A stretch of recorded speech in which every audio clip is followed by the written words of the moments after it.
আজি আম খালোঁ। এই কাতি মাহত মোৰ ঘৰৰ চাদৰ ওপৰত মাছৰ কাৰ্টুনত হোৱা এইবিলাক আম চব।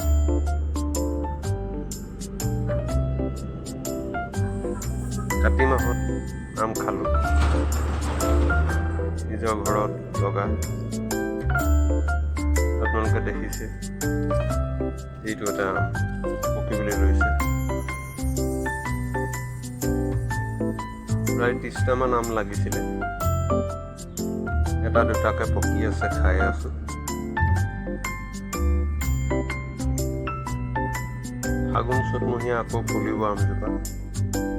এয়া আম দুটা পকিছিলে, তাই এইটো কাটিবলৈ লৈছোঁ। এয়া কাটিছোঁ।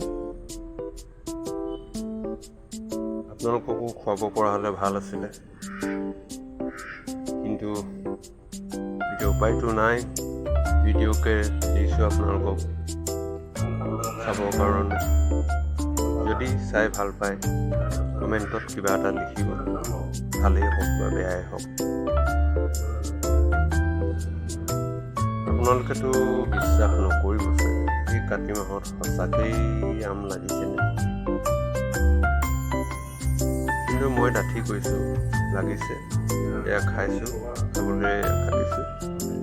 আৰু যদি আপোনালোকে আহে মোৰ ঘৰলৈ, মই দেখাম নিশ্চয়।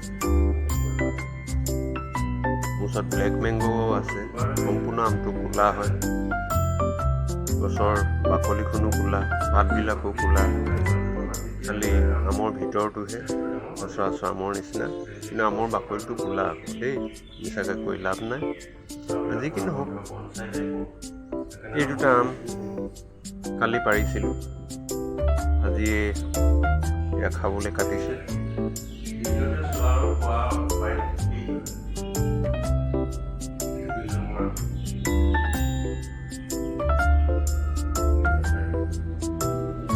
পকা আম মোৰ ঘৰত থকা কুকুৰকেইটাইও খাই ভাল পায়। সিহঁতকো 2-3 পিচ দিব লাগিব।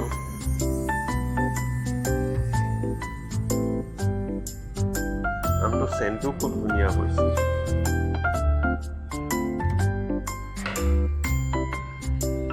যদি আম লাগি থকা সময়ত আপোনালোক আহে মোৰ ওচৰলৈ, তেতিয়া নিশ্চয় মই পাম আপোনালোকক।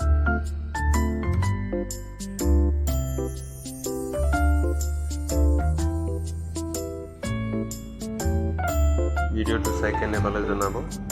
আজিলৈ ভিডিঅ'টো ইমানতে সমাপ্ত কৰিছোঁ। ধন্যবাদ।